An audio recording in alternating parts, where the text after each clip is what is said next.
Imagine you're sitting around a fire, late at night, somewhere in the ancient world. There are four men there, each of whom knew Jesus, or knew people who did. And someone says, "Tell me about him. Tell me who he was." The first man leans forward and starts talking fast. He's urgent, breathless almost. Every sentence feels like it's rushing to the next one. And immediately, and immediately, and immediately.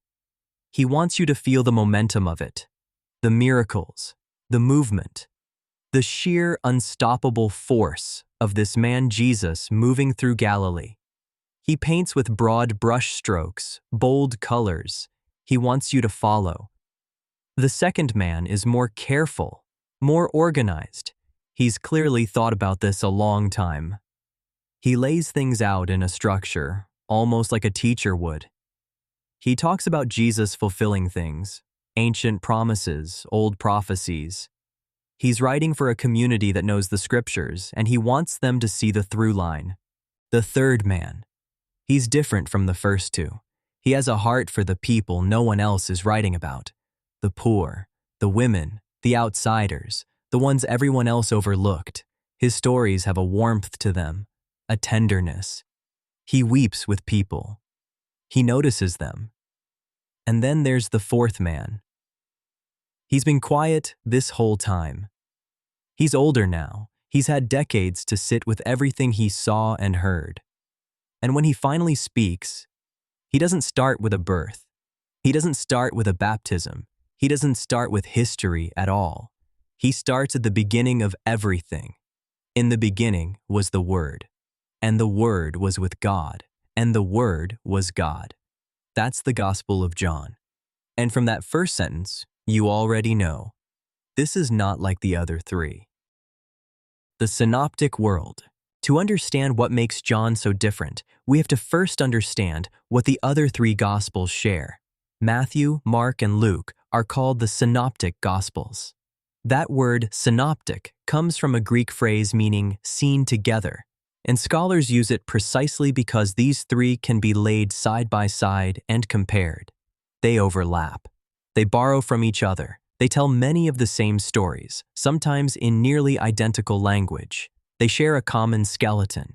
Jesus is baptized by John the Baptist. He's tempted in the wilderness. He calls his disciples. He teaches in parables. The sower, the prodigal son, the mustard seed. He heals the sick. He feeds 5,000 people with almost nothing. He enters Jerusalem on a donkey. He's betrayed, arrested, crucified, and raised. That's the arc. And all three synoptic writers follow it with remarkable consistency. They also share a common geography. In the synoptics, Jesus spends most of his ministry in Galilee, the rural, working-class north of the country. He comes down to Jerusalem essentially once, at the very end, for the Passover that leads to his death. One visit, one final week, and then it's over. Now hold that in your mind, because John is about to turn it upside down. John's different map. When you open the Gospel of John and start reading, the first thing you notice, if you're paying attention, is that Jesus is in Jerusalem constantly. John's Jesus doesn't stay in Galilee and make one dramatic final journey south. He travels back and forth repeatedly. He's in Jerusalem for the Passover, then he's in Judea, then Galilee, then Jerusalem again for a festival, then Galilee, then Jerusalem again, then across the Jordan, then to Bethany, then Jerusalem for his final week.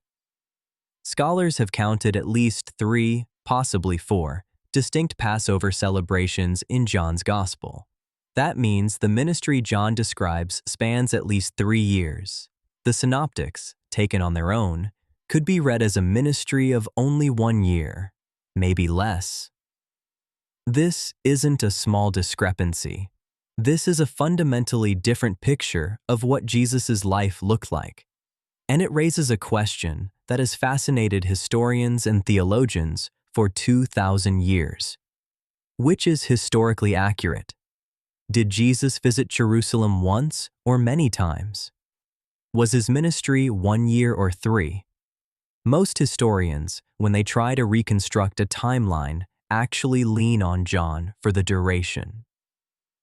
The 3-year framework fits better with what we know about the rhythms of Jewish life, the Passover calendar, the way movements grow and develop. The synoptics may have collapsed the timeline for literary and theological reasons, but here's the thing. John wasn't trying to write history the way we mean it today. None of them were. They were writing testimony. They were writing meaning. And John was doing that more deliberately, more consciously, more theologically than any of the others. The missing stories. Here's something that will surprise you if you've never noticed it before. The Gospel of John does not contain the Lord's Prayer. Think about that. The prayer that billions of Christians have prayed for 2,000 years, Our Father, who art in heaven. It's not in John. Not a single word of it. John also doesn't have the Sermon on the Mount. He has no Beatitudes. No blessed are the poor in spirit. No blessed are the meek. Nothing. He has no parables. Not one. The Good Samaritan? Not in John. The prodigal son? Not in John. The lost sheep? The 10 virgins? The talents? The laborers in the vineyard? None of it. He doesn't have the Transfiguration, where Jesus' face shines like the sun on the mountaintop. He doesn't have the institution of the Eucharist at the Last Supper. No, this is my body, this is my blood. He doesn't have the agony in the Garden of Gethsemane, where Jesus sweats blood and begs the Father to take the cup away. These are some of the most iconic scenes in the Christian story, and John leaves them all out. Why? The most likely explanation is also the most fascinating one. John probably knew the other Gospels existed. He was probably writing for a community that already had access to them. He didn't need to repeat what had already been told. He was writing to go deeper, to add what the others hadn't said, to illuminate what the others had only hinted at. He was writing a theological companion, not a historical summary. The stories only John tells. In exchange for everything he leaves out, John gives us things no one else does. He gives us the wedding at Cana, the very first miracle, turning water into wine at a feast. It's such a human, intimate scene. A family embarrassed because the wine has run out. A mother nudging her son. And Jesus, quietly, transforming the ordinary into something extraordinary. The other 3 never mention it. He gives us Nicodemus, a Pharisee, a powerful religious leader who comes to Jesus secretly in the night. There's something so real about that detail. He wants to know, but he's afraid to be seen wanting to know. And in that nighttime conversation, Jesus says one of the most quoted lines in all of Scripture. You must be born again. He gives us the woman at the well, a Samaritan woman, which meant she was doubly an outsider, both by ethnicity and by reputation. 5 husbands, drawing water alone in the heat of the day, when no one else would be there. And Jesus sits down with her and has the longest recorded one-on-one conversation in any of the 4 Gospels. He doesn't avoid her. He doesn't condescend to her. He tells her quietly who he is. He gives us the man born blind, a whole chapter dedicated to one healing, one man, and the long, messy aftermath of what happens when a miracle disrupts the social order. It's almost novelistic in its detail. The neighbors arguing, the Pharisees interrogating, the parents afraid to speak, and the man himself, growing bolder and bolder, refusing to back down. He gives us Lazarus, the most dramatic resurrection story in any gospel, 4 days dead, wrapped in burial cloths, called out of the tomb by name. And before it happens, John gives us 2 words that have stopped readers in their tracks for 20 centuries. Jesus wept. Not a speech, not a theological discourse, just grief. Raw, human, unashamed grief. Even knowing what was about to happen, he wept with the people who were weeping. That is John's Jesus in a single image. The I am statements. Now we get to the heart of what makes John theologically unlike anything else in the New Testament. In the synoptic Gospels, Jesus rarely makes explicit claims about who he is. He teaches, he heals, he calls people to follow, but he's often indirect, speaking in parables, deflecting questions, telling people not to tell anyone what they've seen. Scholars call this the messianic secret. John's Jesus has no such secret. In John, Jesus speaks about himself in the most direct, stunning terms imaginable. And he does it through a series of declarations that would have been immediately explosive to any Jewish listener. The I am statements. I am the bread of life. I am the light of the world. I am the gate. I am the good shepherd. I am the resurrection and the life. I am the way, the truth, and the life. I am the true vine. 7 of them. And every single one begins with those 2 words, I am, in Greek, ego eimi, which is the same phrase used in the Greek translation of the Hebrew scriptures when God speaks to Moses from the burning bush and says, I am who I am. John's Jesus is not being subtle. He is making an explicit, unmistakable, world-shaking claim, not just to be the Messiah, but to share in the very identity of God. At one point in John, Jesus says to the religious leaders, before Abraham was, I am, and they pick up stones to throw at him. Because they understood exactly what he was saying. He wasn't saying he had existed for a long time. He was claiming the divine name for himself. That kind of language is simply not in Matthew, Mark, or Luke. It belongs to John alone. The long farewell. There's one more section of John that stands completely apart from anything in the other Gospels, and it may be the most extraordinary passage in the entire New Testament. Chapters 13 through 17, the Last Supper Discourse.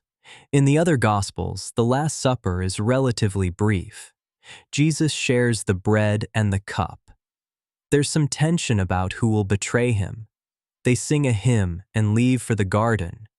In John, it's an evening that stretches across 5 full chapters. Jesus washes his disciples' feet, an act so startling that Peter refuses to let him do it. He talks about going away and coming back. He talks about the Holy Spirit, whom he calls the Paraclete, the Advocate, the Comforter, who will come and be with them after he is gone. Let not your hearts be troubled. You believe in God, believe also in me. In my Father's house are many rooms. Greater love has no one than this, than to lay down one's life for one's friends. I am the vine, you are the branches. And then, and this is breathtaking, he prays, out loud, for his disciples, for the people who will come after, for you, if you believe. He says, I am praying not only for these, but for all who will believe in me through their word. It is a prayer that reaches across time, across 2,000 years. No other gospel gives you this. No other gospel lets you sit in the room and listen to Jesus pray over the people who love him on the last night of his life. John wanted you to hear it. The author and his purpose. So who wrote this? Who was sitting by that fire, the oldest one, the one who waited and thought and finally spoke from the beginning of everything? The tradition says it was John, the son of Zebedee, one of the inner circle, one of the fishermen Jesus called first. But here's something beautiful. The author never names himself in the text. He refers to himself only as the disciple whom Jesus loved. That phrase appears 5 times. At the Last Supper, leaning close to Jesus, at the foot of the cross where Jesus entrusts his mother to his care, at the empty tomb where he outran Peter and arrived first, and, in the final chapter, sitting in a boat, the first one to recognize Jesus on the shore, the disciple whom Jesus loved. He lets that be his whole identity, not his name, not his title, just the one who was loved. And at the very end of the gospel, he tells us plainly what he was trying to do with all of it. He writes, "These things are written so that you may believe that Jesus is the Christ, the Son of God, and that by believing you may have life in his name." That's the whole mission. Not to inform, not just to record, but to produce belief, to give life. 4 Gospels, 4 voices, 4 witnesses to the same impossible, world-altering life. Matthew, the teacher, building a careful case. Mark, the storyteller, breathless and urgent. Luke, the compassionate one, finding the faces in the crowd everyone else walked past. And John, the mystic, the theologian, the old man who had spent a lifetime not just remembering what Jesus said, but asking what it meant. Who looked at everything he had seen and heard and came back with something that wasn't just a biography. It was a meditation, an invitation, a claim so large it either changes everything or it changes nothing. He started at the beginning of time. He ended with a shoreline, a fire, a fish breakfast, and a question asked 3 times to a man who had failed 3 times. Do you love me? That's John. That's why it's unlike anything else. And if you've never read it as its own thing, not as background noise to the other 3, but as its own complete, strange, luminous document, I'd encourage you to try. Start at chapter 1, verse 1. In the beginning was the Word, and see where it takes you. If this video gave you a new perspective on John or made you think about the Gospels differently, consider liking the video. It helps more people discover this content and shows it's worth exploring further. If you're interested in deeper insights into the Bible, early Christianity, and overlooked questions, subscribe and turn on notifications for meaningful, in-depth uploads, and share your thoughts in the comments. Have you ever read John all the way through and what stood out or puzzled you?